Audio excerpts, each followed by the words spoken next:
नमस्कार मित्रांनो, नांदेड चर्चामध्ये मी तुमचं पुन्हा एकदा स्वागत करतो. मी माणिक डोळे. आज आपण इथे आलेलो आहोत ब्रह्मपुरी चौफा नांदेड येथे परमपूज्य महंत श्री दौलतपुरजी महाराज यांचा पुण्यतिथी सोहळा आहे. तर सर्वजण भक्त गुरु सेवेमध्ये उपस्थित आहेत. तुम्ही पाहू शकता खूप गर्दी झालेली आहे. त्या साईडला महाप्रसाद चालू आहे आणि भरपूर सेवक गुरु भक्त म्हणजे सेवा करत आहेत. तुम्हाला सेवा करताना दिसत आहेत आणि भाविक महाप्रसादाचा लाभ घेत आहेत. अशा प्रकारे तुम्ही पाहू शकता एक ड्रेस कोड आहे यांचा, एक वेशभूषा आहे स्त्रियांची, एक सारखी वेशभूषा आहे.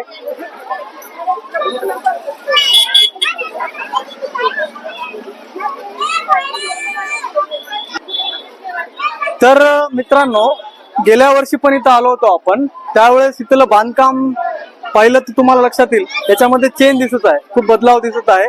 यामध्ये पाहू शकता तुम्ही वरच्या साईडला आणि काही हॉलची निर्मिती सुद्धा केलेली आहे. आपण आत जाऊन पाहूया, आत दर्शन घेऊया. मित्रांनो, आपण थेट आश्रमामध्ये आत आलेलो आहोत. आत पाहू शकता तुम्ही काय काय आहे. जसं साईडला बघा वॉल्सवर जसं चित्र पाहू शकता तुम्ही, वेगवेगळ्या यात्रेंचे जत्रांचे चित्र पाहू शकता. आणि इथं एक हवन झालेलं आहे, हवनाचं दर्शन घेऊ शकता.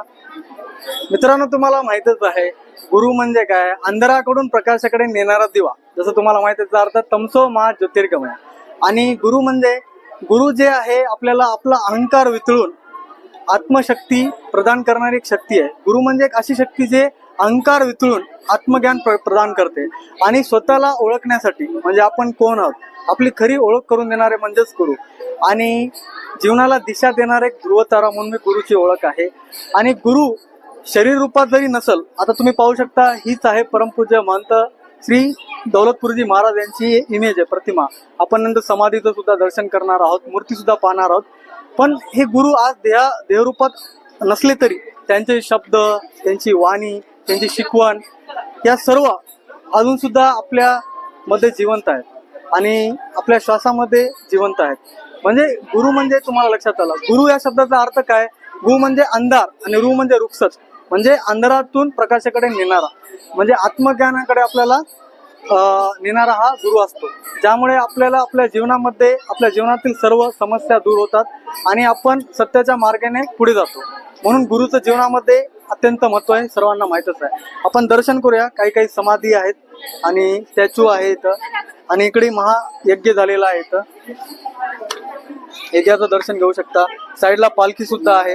आता थोड्या वेळातच पालखी निघणार आहे. आता मित्रांनो, आपण आलेलो पाहू शकता हे गुरूंचं तत्व आहे, मूल तत्व की भूल ना हो.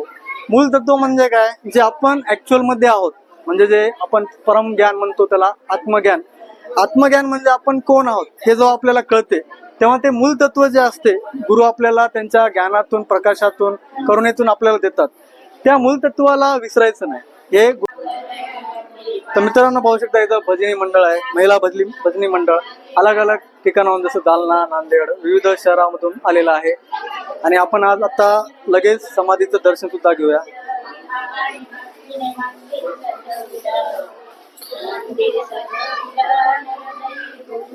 तर आत येऊया.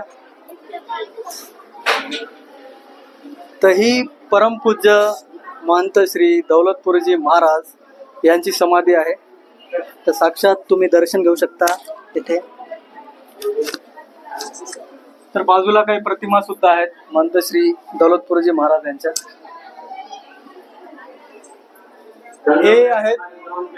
हे आहेत महंत श्री महादेवपुरजी महाराज, त्यांचे गुरु. आणि हे महंत श्री दौलतपुरजी महाराज, गुरु शिष्य. गुरु शिष्याची परंपरा ही अशीच चालू आहे, कंटिन्यू.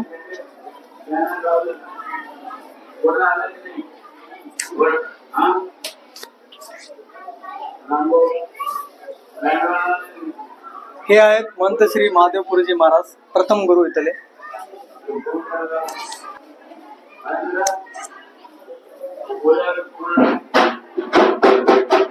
अशा पद्धतीनं आपण दर्शन घेतलेलं आहे.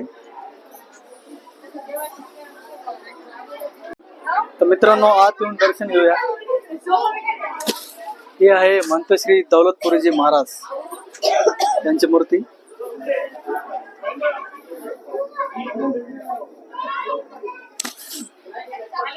बाजूलाच आहे महंत श्री महादेवपुरजी महाराज यांची मूर्ती.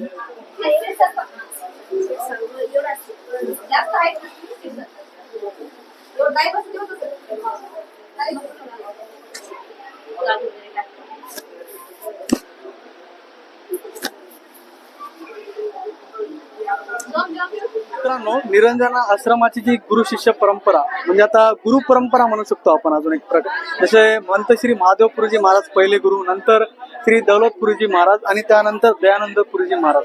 आता भक्त त्यांचं दर्शन घेत आहे, आपण सुद्धा दर्शन घेऊया. मुख्य म्हणजे हे गुरु आश्रम आहे आणि गुरु आश्रम म्हणजे मुख्य सनातन धर्माचे 4 पीठ झालेले निर्माण.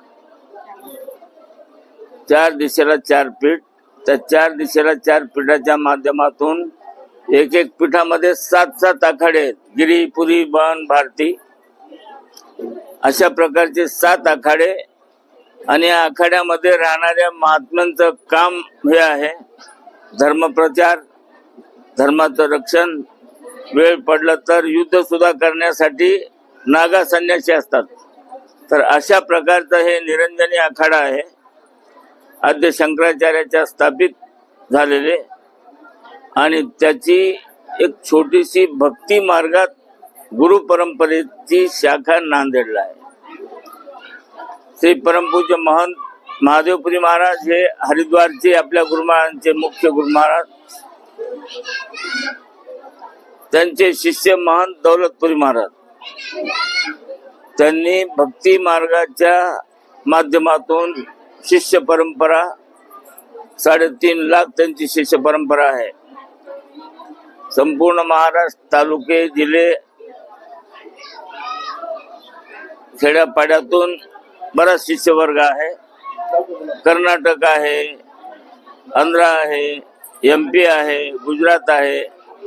अशा प्रकारे हे गुरु परंपरेची शाखा आहे. गुरु परंपरेचं तत्व हे आहे की सर्व सनातन धर्माचं रक्षण करून आपल्या हिंदू धर्माचं अस्तित्व कायम ठेवणे. त्यासाठी जे आध्यात्मिक हे कार्य असतात, जे ऋषीमुनीने केलेल्या कार्याचं पालन करून त्या सर्व भक्तापर्यंत या आध्यात्मिक ज्ञानाचा प्रसार करण्यासाठी आश्रम असतात आणि त्या माध्यमातूनच गुरु परंपरा चालते. या ठिकाणी एक छोटस भक्ती करण्यासाठी स्वतंत्र निरंजन आश्रम शिवमंदिर चौफळा नांदेड याची स्थापना गुरु महाराजांनी 1958 मध्ये केली आणि ती 58 मध्ये परंपरा तेवत राहिली. त्यांचे गुरु महाराज त्यांची पुण्यस्मृती 56 वर्षे, आता 56वी पुण्यतिथी आहे. नांदेडचे गुरु महाराज महंत दौलतपुरी महाराजांची 19वी पुण्यस्मृती आहे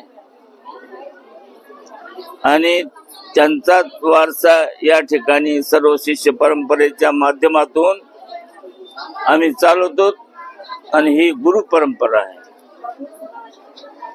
वास्तू प्रत्येक आश्रमामध्ये शेतीवाडी उत्पन्न खूप असते, पण हिंदू धर्माचं जे काही शिकवण आहे, जी काही धारणा व्हायला पाहिजे ते न करता प्रॉपर्टी एकत्र करण्याचं त्यांचं धोरण असते. पण आपल्या गुरुमहाराजांचं धोरण हे प्रॉपर्टी जमवण्यासाठी नाही. त्यांचा अर्ध हरिद्वार होतो गुरु आपलं हरिद्वारला, अर्ध हरिद्वार प्रॉपर्टी होती. त्यांनी सोडून फक्त शिष्यांच्या दृढ निश्चयी भक्तीमुळे नांदेडमध्ये हे आश्रम स्थापित केले. इथे वास्तू वगैरे काय नाही, कामापुरती वास्तू आहे. शिष्यमंडळींना आताच या वर्षी राहण्यासाठी थोडी व्यवस्था झाली, नाहीतर एका खोलीमध्ये सर्व स्टेटचे शिष्य या 2 खोल्यामध्ये राहत होते. इकडून बदलायचं, इकडे राहायचं, इकडून बदलायचं, वराण्यात झोपायचं, हे करायचं. अशा प्रकारे गुरुपौर्णिमेला तर पावसात हातात ताट घेऊन जेवणाची इथं व्यवस्था होती. कारण वास्तू ही आखाड्याप्रमाणे जी काही प्रॉपर्टी पाहिजे ती प्रॉपर्टी इथं नाही, फक्त भक्ती मात्र त्यांनी गुरुमहाराजांनी तेवढ ठेवलेली आहे. आणि आता जे तुम्ही प्रतीक बघता हे भक्तीचं कारण आहे. भक्ती भक्तांच्या मनामध्ये आहे म्हणून कार्यक्रम इतक्या बहुसंख्येने इथं कार्यक्रम होतात.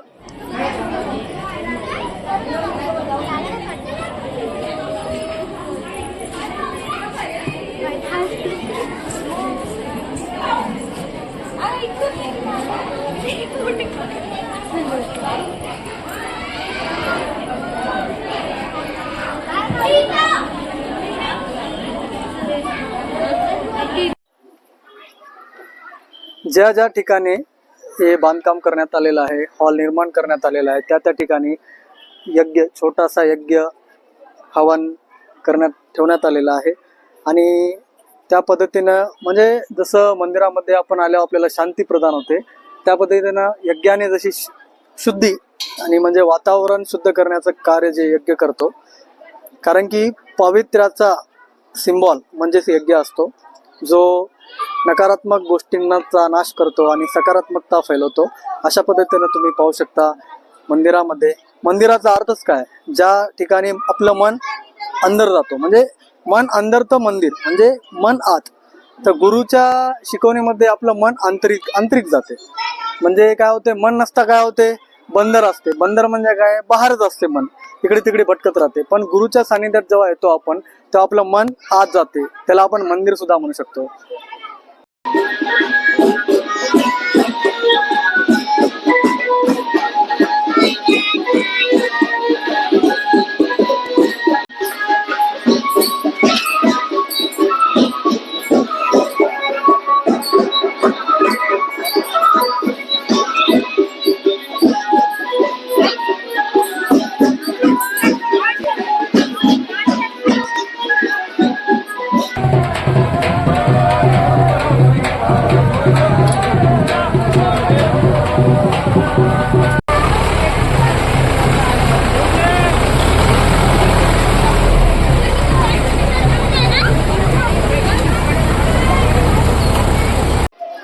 तर मित्रांनो, तुम्ही पुण्यतिथीचे जे भव्य दृश्य पाहिलेले आहेत, भरपूर काही तुम्ही पाहिलेलं आहे. त्यामध्ये तुम्हाला मार्गदर्शन, माहिती सुद्धा मिळालेली आहे, दर्शन सुद्धा झालेलं आहे. आणि गुरूंचे जे 2 तत्व आहेत, मोठ्या महाराजांचं जे तत्व होतं ते होतं मूल तत्व की बोलणं, आणि जे परमपूज्य महंत श्री दौलतपुरीजी महाराज ज्यांची पुण्यतिथी आहे, त्यांचं एक तत्व आहे मन का साक्षी आत्मा. त्या 2 तत्वावर आपण, त्यांची ही शिकवण आहे. तर आपण आज संकल्प करूया की आपण ह्या कारण की गुरु कोणतेही असो, गुरु शरीर रूपात नसतो. गुरु म्हणजे काय असतो, जसं तुम्हाला सांगितलेलं आहे, प्रकाश, करुणा आणि ज्ञान.